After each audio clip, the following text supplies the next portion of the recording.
Growing up, I remember my mother spending quite a lot of time sitting in front of the television, working on her various knitting projects and other crafts.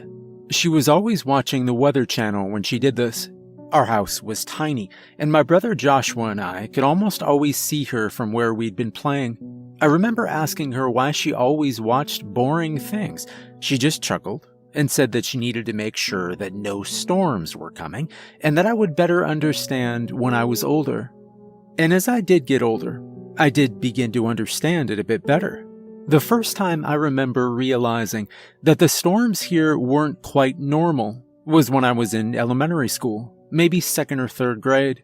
I'd been sitting on the swing set, caught up in a childhood daydream, when I felt a single drop of rain fall on my nose. I shook my face to get it off and looked up to see one of the playground monitors blowing her whistle and pointing at the sky. The other monitors looked over and blew their whistles to signal us to get inside. We lined up in alphabetical order, as we always did, and were rushed inside. I walked back to my classroom with the rest of the class, and we took our seats at our desks.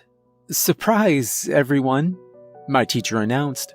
"We'll be getting to leave early today. We just have to wait for the buses to get here. If you normally get picked up, we're still gonna wait in the parking lot like normal." One student raised her hand. "Why do we get to leave, Miss Maya? I don't want to miss art time." The teacher smiled. "The weather changed, and it seems like we might have a bad storm, and we don't want you all walking home in it." When we were finally escorted to our buses, I sat next to Josh, as always. He was playing on his DS. I looked at his screen to see him playing some type of platformer game, intently focused on the level he was on at the moment. When he finally finished playing, Josh looked out the window towards a rapidly darkening sky. "My friend Dwayne says that his mom told him that there are monsters inside of the clouds, and that's why they send us home." Josh blurted out. "Don't tell Mom or Dad, but I'm staying up tonight to see if I can see one." I nodded. "Can I watch?" "Yeah, just don't tell, and don't be a crybaby if we see one." I gripped my backpack a bit tighter. I was at that transitional age where monsters were still scary, but I was also terribly curious about them. The bus dropped us off at our house really quickly that day. My father was sitting on the front stoop, and a look of relief washed over his face when he saw the school bus pull up. Josh and I hopped out of our seats and headed down the bus's aisle and into our front yard.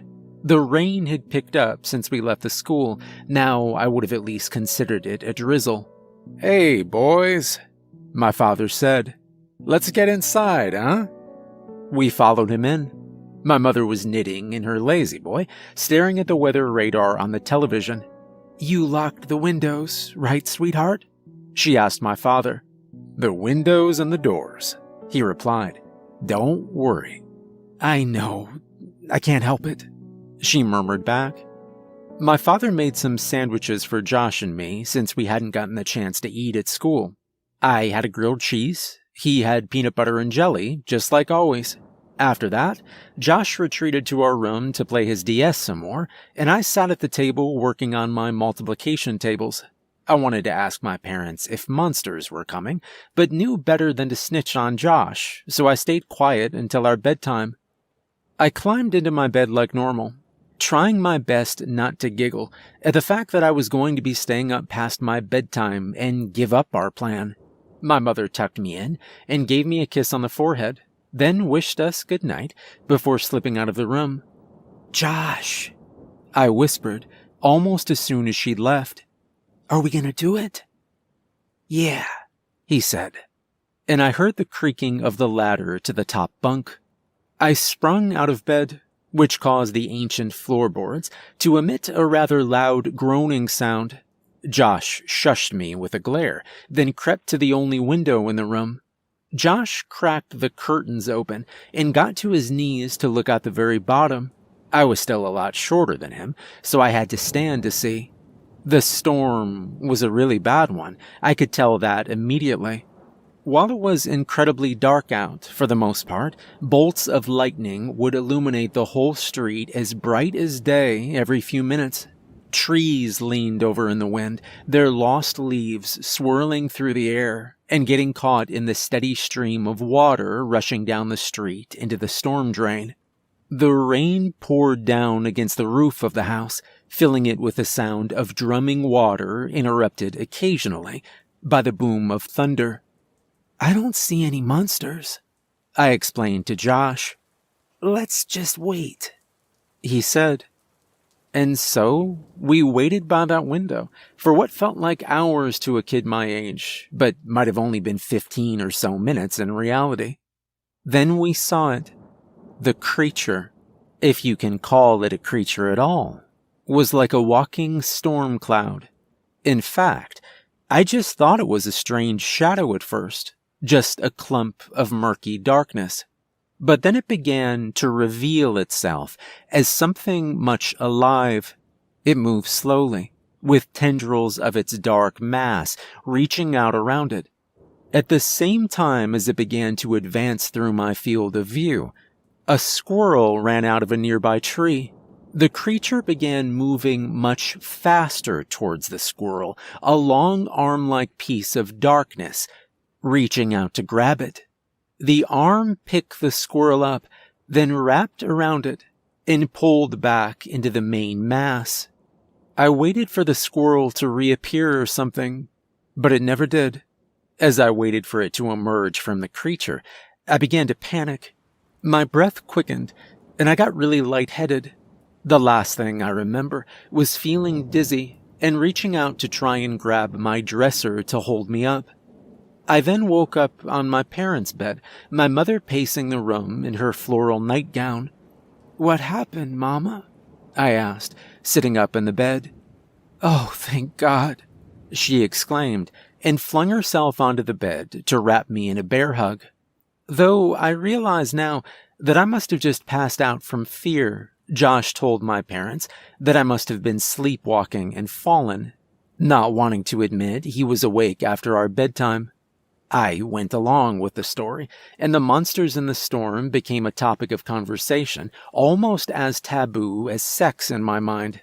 I knew I wasn't supposed to tell my parents what I'd been doing that night, and we never talked about anything ever again, at least until a brief conversation we had when I moved out, which I hardly remember. That was the first time I ever saw the monsters. I never sought them out again. In fact, quite the opposite. I avoided looking outside my window at all costs whenever the weather was even slightly stormy. And once I was on my own, I became like my mother. I am a freelance graphic designer, and I would sit with my laptop open in front of my own television, just watching the weather reports and praying not to see any storms heading my way. Everyone in the area is extremely wary of going outside during storms, but I was pretty over the top with it, refusing to leave my house if there was even a slight sprinkle or chance of thunder.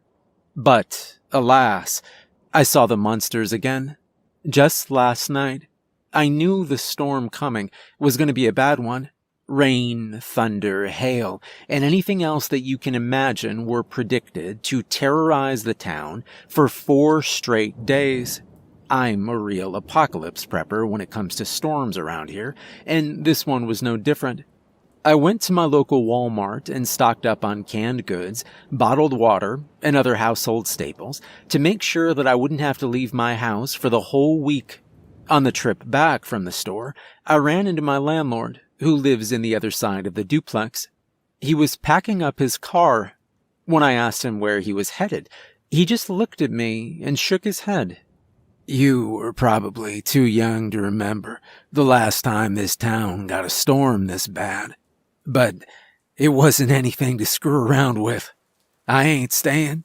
I'm gonna visit my brother in Springfield," he explained, then slammed the trunk of his car shut. It was a fairly nerve-wracking experience and set me on edge for the next couple of days. When the first green bits on the weather radar hit our town, I felt okay. I knew the storm was going to be a real doozy. The weatherman had said it was one of the worst to hit our town in years.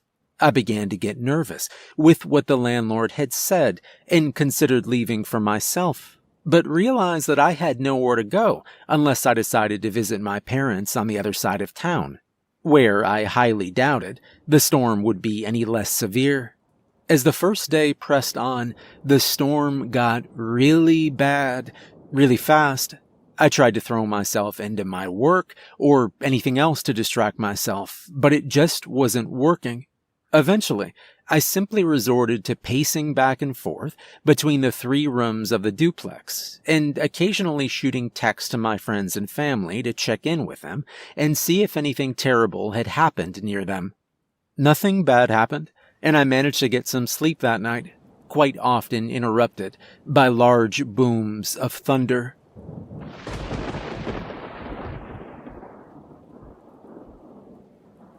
And then came yesterday. The storm was still raging around 7 in the morning, which is when I woke up. That was much earlier than normal for me, but there was an odd noise coming from my front yard, just barely audible over the pouring rain and howling winds.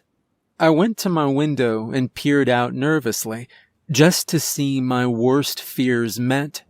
My heart sank as I watched. I tried closing the curtain, but the idea that the creature could just be doing anything it wanted to in my front yard brought me right back to watch. Eventually, the creature finished up on the tree, as well as ripping the door off of my mailbox, and moved to my landlord's side of the yard, and I could no longer get a good angle to view it from. I just sat on my couch, unable to decide what to do next, so I just did nothing. And then I heard a crack noise, very quiet, but so clear in my mind. I could tell it came from my basement, where I hardly ever went. I walked over to the door that led to the stairwell and placed my hand on the knob, heart racing. It took me a couple of seconds to work up the courage to open the door, but I finally did, and hated what I saw.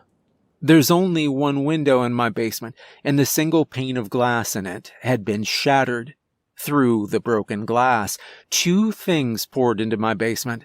There was water rushing in, on the way to ruining the equipment down there, no doubt, and also something far, far worse. Tendrils of shadow crept in, amalgamating into a lump of a creature on top of my dryer. I didn't even think. Just sprinted for my keys and then out to my car without a second thought. I just drove as fast as I could, as far as I could, until several hours later when my tank was almost completely empty. By that time, I was far from home and the weather had begun to clear. From there, I got a hotel, which is where I am now, and have just been sitting around waiting ever since. I'm not sure when, or even if, I'll go back at all. I left everything back there, but I guess I'm scared the thing stayed in my house, and it's just going to be waiting for me when I get back.